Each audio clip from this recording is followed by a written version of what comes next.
There we are. Hello, YouTube land. I apologize if my voice is a little scratchy.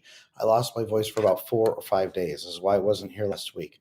But I'm glad to be back. I'm glad to be talking to you guys and welcome in here. Happy to talk to you.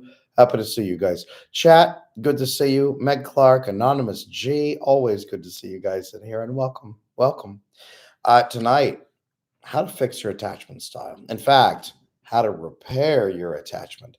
Attachment is not something that's wrong with you. Attachment is not something that, you're bad. Attachment is not your astrology sign. If you've ever learned your attachment style and felt like, okay, I'm stuck like this forever and ever and ever, you're absolutely not. You can change it. I'm going to show you a little bit here about how to do that. I want to help you build great secure attachment, what we call remade secure attachment. Archeon, always good to see you. Thank you for being here and thank you for being a member. I appreciate you. Larry, Michael B, both of you, glad you're here. Avoidant here, please help. Anxious one here. Got it. Got it. Chat, sound off. Let me know. No, sound on. Keep your sound on. But let me know in the chat how are you relating to attachment? What is your attachment style? Keep in mind, everybody, that attachment issues are a trauma response when you are a child.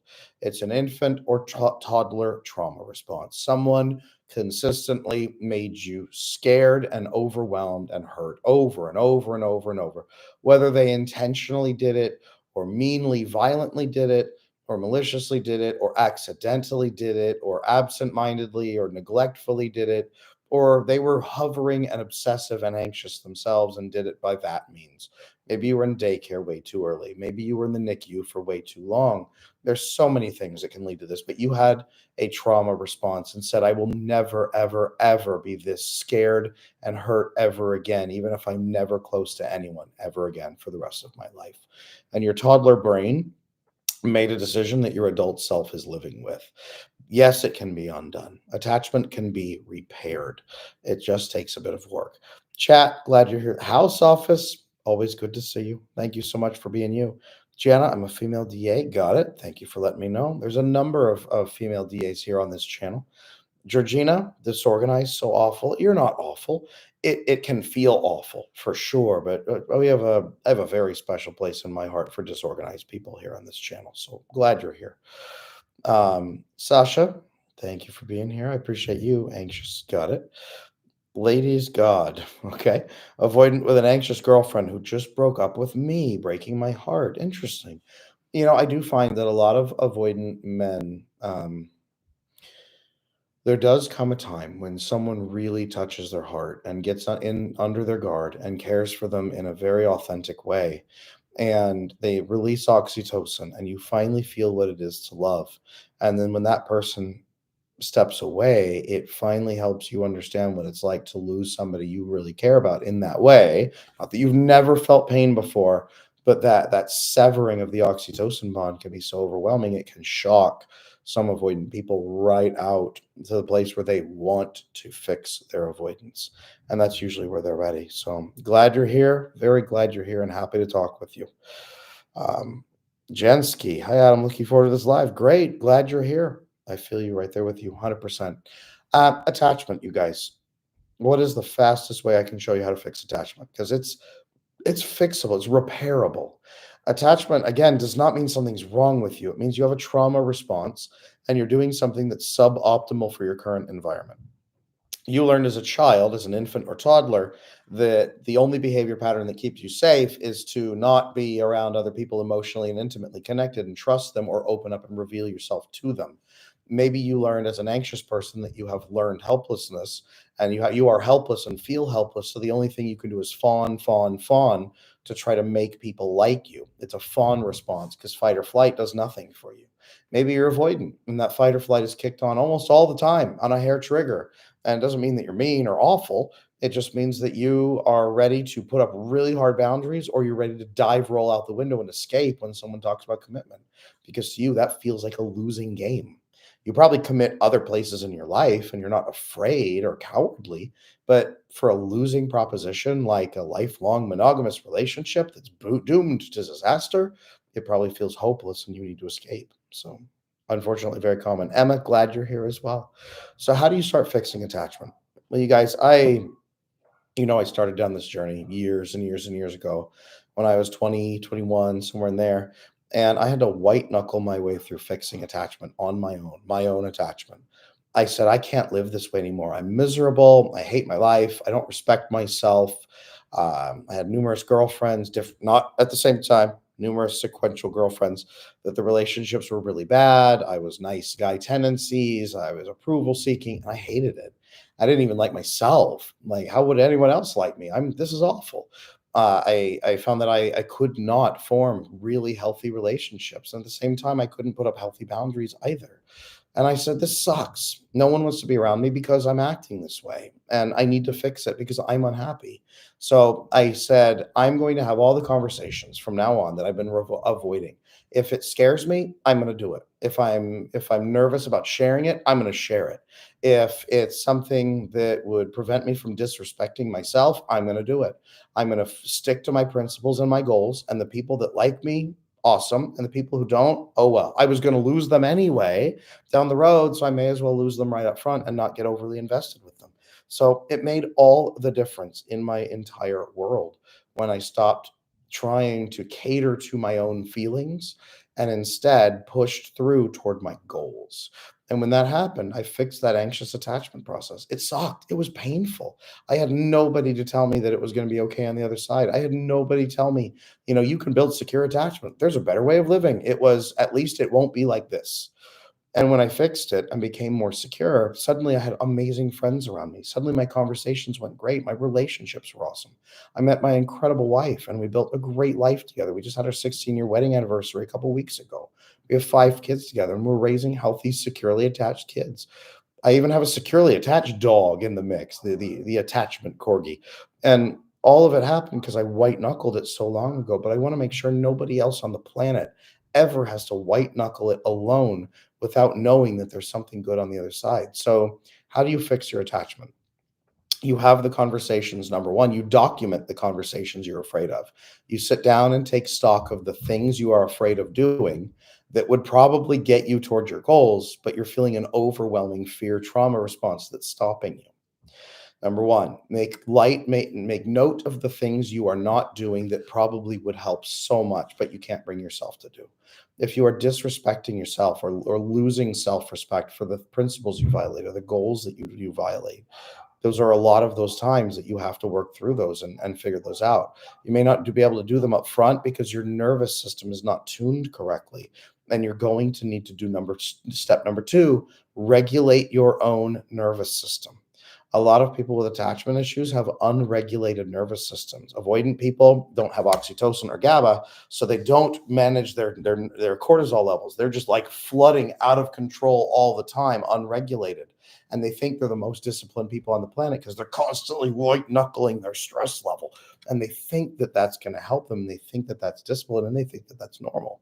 It's not. You're biochemically dysregulated. It's just that you are really, really severely locked down about it. That's why a lot of them practice stoicism so they can dissociate from their own feelings. Dissociation is the heart and soul of avoidant people dealing with their stress because they can't regulate their cortisol. Anxiously attached people, something sparks your nervous system. Now you feel utterly helpless against your emotions and you look around for someone to reassure you because no one ever did as a child. It's an instinctive response. So that's, again, learning to regulate your own emotions and manage them. Step one, make note of the things you need to change and do that would change your life, but you can't do them yet. Step two, regulate your own nervous system. Step three is to build the kind of relationships that are actually going to keep you moving in that right direction, that will help you regulate and be open and transparent. I just had a lengthy discussion with my private coaching community, the attachment circle, teaching them how to be transactional in their speaking and their language and their relationships, not exploitative or taking from other people kind of transactional, but transactional in the way that Dr. Orion Terabin talks about in our conversation on my podcast, the I Wish You Knew podcast. He and I agreed that relationships are transactional. It's just, what are we trying to get and exchange? Are we trying to take care of each other during the transaction? Are we being transparent and honest? And are we building an arrangement that's going to be mutually fulfilling for the next 40 years? That's really what this system is about. So being able to do that, absolutely crucial. Isn't the order freeze, flight, right? Fight and flight. So fight or flight response. And then below that, if that's not working, if fight or flight doesn't work, then you have fawn and freeze. Fight or flight is the top layer of natural instincts. When it feels hopeless and you've got that beat out of you, you freeze to stop the damage from happening, or you fawn to try to please and get approval so they won't hurt you. If you can't escape and you can't overcome, then you please or you freeze. That's usually how that process tends to work. Therapist says I need to do DBT for 2 years before attempting EMDR. Whoa, confused by that. Catch 22. Interesting. What was their reasoning for the DBT? I'm curious. Lynn, disorganized with avoidant man. I think been together for a year. We're just not moving forward. Have you had a conversation about if he wants to move forward and what moving forward looks like to him? What does moving forward look like to you, and under what conditions would you do it? There's a great thing to do. Do you still have anxious moments? We all have flare ups. Even securely attached people will have a moment with an authority figure, or they're out of their depth, or it's an unfamiliar circumstance. It's not that nobody ever has negative feelings. It's not the feelings. The feelings don't make your attachment style. Your response to the feelings makes your attachment style. You can have a feeling and go, huh, I'm kind of feeling an urge, like I'm nervous about expectations. I should probably ask about expectations. So then you ask about the expectations and make it explicit and have the conversation, and then you're at ease and you're calm. That's how you work through it. Those feelings, you guys, it's not that being secure turns them off and you never have an emotion again. Your feelings are sensory data about your environment. I don't have enough information. I'm kind of feeling a little off. I need to get some information. That's what that means. That's how you use your feelings. Arkan, I love your content, but it's kind of hard to watch while I have a fever. I understand, Arkan. I understand. I've had a fever for the last couple of days. Not right now, thank goodness. Get some rest. Please take care of yourself. Please take appropriate care. Do well. Heal up. Please feel better. I want to know you're taken care of, please. Emma, it's hard when you start watching Adam and then you look around and see every family and friend relationship you currently have is avoidant or anxious. I play both roles. I found. I hear that. A lot of people, they start talking with me and listening to me, and then they say, Adam, you've ruined my life. I see attachment everywhere, and I can't talk to anyone about it. Well, yes, you can, but you don't have to use clinical words and attachment and label people. You can go out and say, hey, you know what? Relationship talk real quick. I feel like there's so much opportunity for us to be so much closer. And I feel like the only thing holding us back is that we just don't talk about these things. So I'd love to just talk about this with you. Can we make a couple quick changes? Here's what I'd love to see from my side. What would you like to see? And can you is that change okay? And if so, or we're not, whatever, let's talk about that. But then also, what would you like to see? How can we revamp our relationship so it's more fulfilling for both of us? Not what we have fallen into, but what we would like. What would you like more of between us? That's a great conversation about attachment that says nothing about attachment. Really great way to revamp a relationship. Lex, avoidant husband makes progress, but's enmeshed with his manipulative mother. There's the avoidance, who sets him back into a child. How can I have this conversation with him? A little bit of what we just talked about right there, Lex. Lex, see, I see that. I see. Um, Honestly, having that conversation of, I would love to give more to you. I want to give so much to you. My capacity right now is a little bit low because our connection keeps getting disrupted. What can we do to deepen our connection over here? And is there anything we can do to manage the connection or manage the disruptions over here around this? Still too early to pull the plug or cut the apron strings, as they say. It's going to be a lot of pressure for him. But remember that your goal is to step in and offer him an enriching hormonal bonding and neurotransmitter bonding experience with you that is so fulfilling. He enters his parasympathetic nervous system with you and now has a counter state to weigh against the way his mom makes him feel. And then he can begin pushing back, saying, wait a minute, that's horrible. That shouldn't be that way. And it's not going to help if you tell him that shouldn't be that way. Arkan, will resolving my attachment make me a better romantic partner? Absolutely. 350,000% yes. That is the best way to become the best romantic partner, to be honest with you. Sasha, I'm anxious. I broke up with my avoidant because of fear. When I'm back, but avoidant is done. Thank you for all that you do. Gotcha. I was going on dating apps while dating someone. Ooh, yeah, okay. I thought I was looking for a way out, but after learning my attachment style, I realized I was looking for a dopamine hit. Oh, that's two different people. Sorry. Ladies, God, I hear that. I was gonna say that's. Wait a minute. You're both pink or no? That's dark pink red. Sorry, my color differentiation is not great. Um, I'm anxious and broke up because of fear. They're done. Sasha, this is a great time to manage your own nervous system, to get strong, to learn those lessons, and honestly, to fully reinvest with your family and friends. Do not go shopping while you're starving, and do not go dating shopping while you're starving for oxytocin bonding. Be secure with family and friends and enter a new relationship with someone who is not avoidant. You'll have such a great upgrade. It'll be so wonderful. I'm sorry, though, in the meantime, for the hurt. I really hope that you're doing okay. Ladies God, going on dating apps, yeah, the dopamine hit, 100%, very, very common, unfortunately. We call that micro cheating, but what it usually and we call it micro cheating and no judgment. Um, it's not, I mean, it's not great. I'm not like, hey, it's wonderful, do it, but I also don't judge people because I know people are going to do what they're going to do. So understand your dopamine fixation, understand the avoidant factor of that, understand how to manage that and get through it so that you can properly oxytocin bond with the right partner.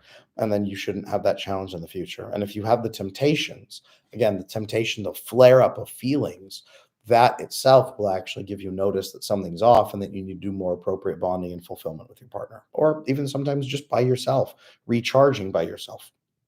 My ex said I love bombed her and moved the relationship too fast and said that I was also manipulative. Meanwhile, in my mind, I'm letting someone in and just getting to know her.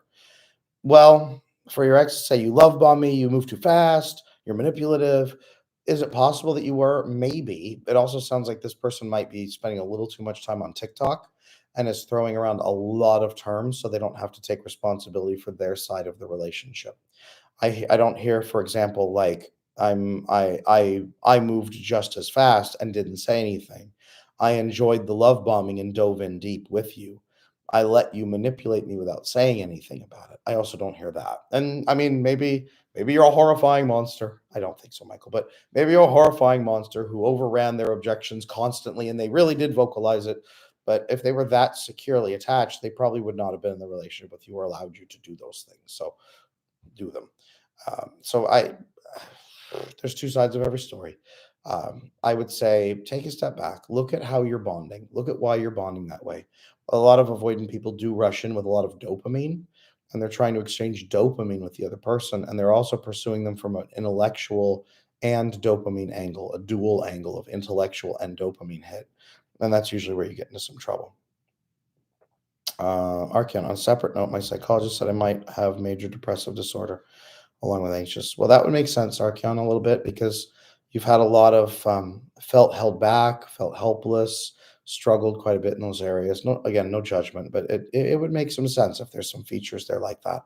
I hope that you can get through that and cut through it and get to a place where you're able to do what you need to do. I also know you've had a tremendous amount of hardship that you've had to overcome as well and fight back against. So I hope that you're coming to a more peaceful place and that you're able to move forward with a lot more peace and confidence. I really do.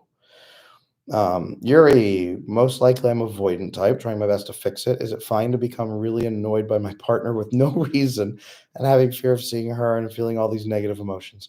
It can be at times. The question would come out to at what times are you feeling that? What is making you feel that? Is it your stress level? Usually, for avoidant people, when they are stressed out and their cortisol is sky high, and then someone comes running at you trying to hug you and snuggle you, you're going to have an aversion. You're going to have like, no, no, no. I'm focused. I'm stressed. And you're going to push back and be irritable because you're trying to clear space. It's like a very frustrated or injured dog who's stressed out. And then you try to run at him and dive on him and hug him. He's going to snap at you as a warning, is what's going to happen. It sounds like it's probably what's happening there. Is that matching? Venus revives. So great how people are catching themselves. Congrats, everyone. We get better. 100%. I love it too. You're right. Adam, do you have a video about emotional regulation? What's it called? I do. It's an older video on this channel. It's called How to Stop Those Negative Reactions. How to Stop Those Negative Reactions. It's here on this channel. Walls are finally down, and now I'm constantly overwhelmed and empathetic. Yeah. How to stop those negative interactions it's an older video here on this channel, but go check that one out. Adam's voice is on its last legs. Have some tea and honey. Yeah, thank you. I appreciate that, home office. Yeah, it's been a long day, but you know what? I love talking to groups of people. I love talking to the attachment circle group, and I love being able to live stream here. This is where I get a lot of my recharge. So very, very much worth it. I know I sound a little bit like Batman, but that's Actually, that's a bonus. That's a bonus. You guys are having Batman Adam right now. Okay, this is Batman Adam. Is delayed emotional processing common with avoidance? Avoidant people don't usually process their emotions at all. So delayed by 60 years, yes. Most avoidant people don't believe they have the luxury of processing or even feeling their emotions. They usually tune them out and turn them off. Their feelings tell them almost nothing worthwhile.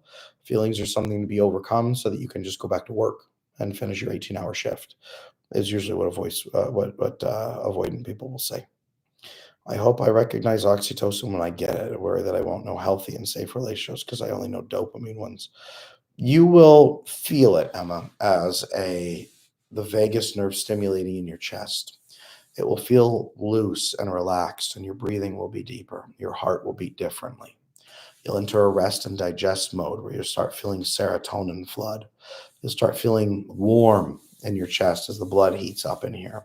You'll start feeling much more relaxed, and you'll start thinking things feel good for some reason. It's almost like alcohol intoxication, but without the uninhibited feeling. It's that warmth of the alcohol intoxication when you kind of just sit and you find that your mind is thinking about very little. There's very little flashing through your mind. Your thoughts are not turbulent and fast like a river. They're slow like a pond.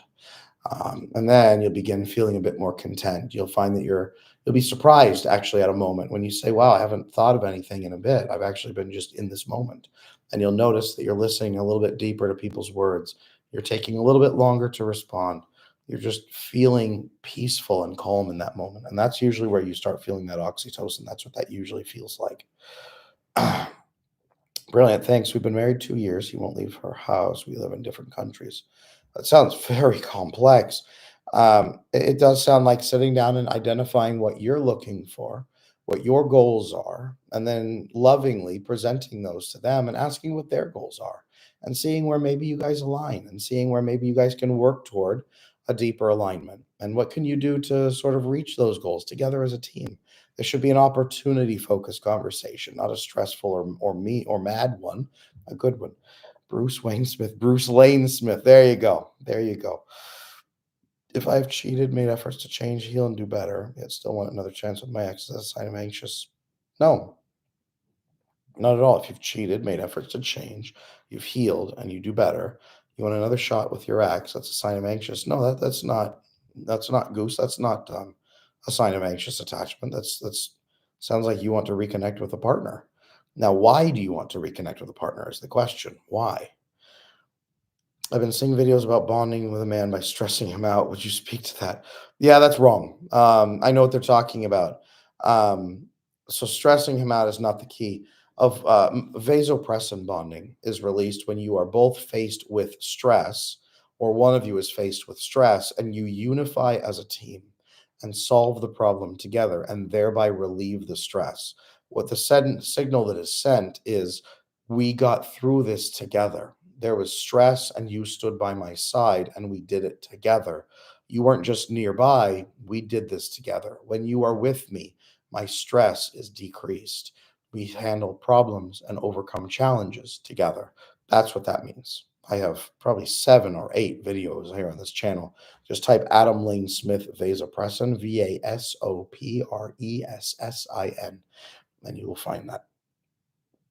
Kat Katibi, good to see you in here. Very glad to see you in here and welcome.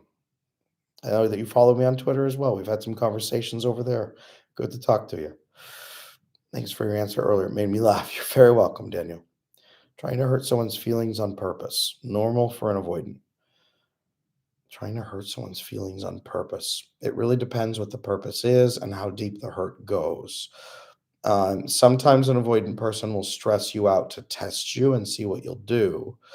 Harming you with disregard for your well-being to get something from you or benefit at your expense is a manipulative tactic and could be over into the territory of personality disorder. You need to be careful about that. Hear that out and see what that's like. Again, some avoidant people will just do a stress test on your system and maybe not realize how much it's actually hurting you. Do avoidance chemical imbalance get worse as you age? Generally speaking, that's why they tend to die around 45 to 55, maybe 65.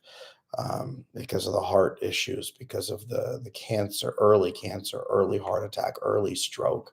That's what they're most afraid of, is being then medically dependent and weak on and dependent on other people. And it comes to pass usually because of that. Good day from Australia. Hi. Hi, good to see you. Very glad you're here, Vampy.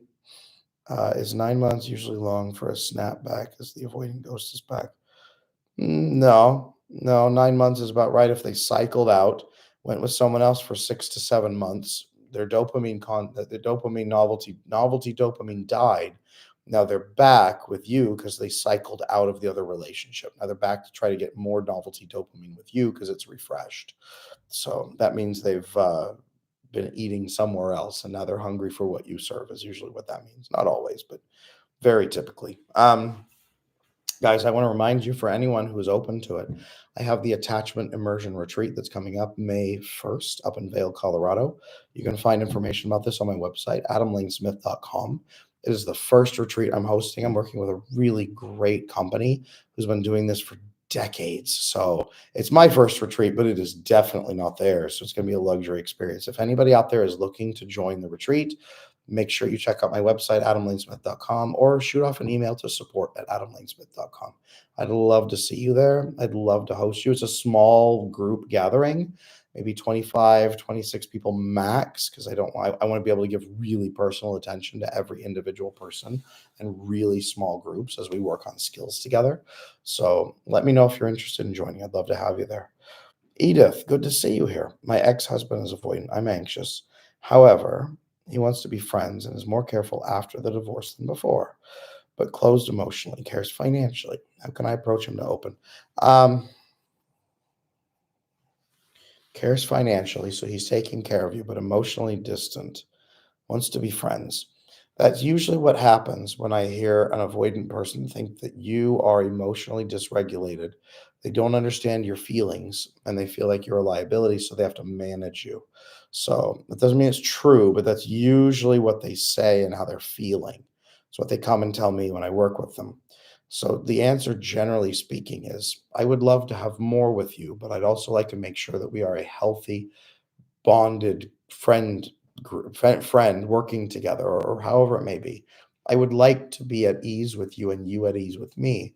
Under what conditions could we achieve that? What would need to change? And they might lay out a couple of things that they might think would be helpful. Hey, Adam, do you have videos on how to forgive yourself? Absolutely. Type Adam Lane Smith, how to forgive yourself. I have a specific video, I think, titled that. Emma, do you think emotional dysregulation can have a bio component? Absolutely. I asked because I started to feel way less crazy and interpersonally triggerable after a mineral imbalance I had. Oh, for sure.